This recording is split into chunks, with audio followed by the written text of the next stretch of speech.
sind super potent und bei den Damen wieder im Trend. Männer mit Glatze sind einfach top, auch ohne Haare um Kopf.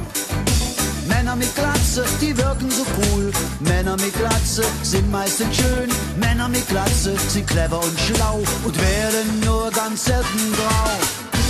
La la la, da war ja mal Hada. Ja, da war ja mal, ja, da war ja, ja, da war ja mal ha. La la la, da war ja mal Hada. Ja, da war ja mal, ja, da war ja, ja, da war ja mal ha. Der eine hat Haare, der andere nicht. Dafür gab ihm Gott ein schönes Gesicht. Glatze ist Schicksal, Glatze ist Kult. Fast immer ist Opa dran schuld.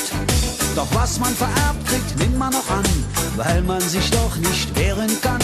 Für Männer mit Haaren schwer zu verstehen, es gibt ein Leben ohne Föhn. La la la, da war ja mal Hada. Ja, da war ja mal, ja, da war ja, ja, da war ja mal ha. La la la, da war ja mal Hada. Ja, da war ja mal, ja, da war ja, ja, da war ja mal ha.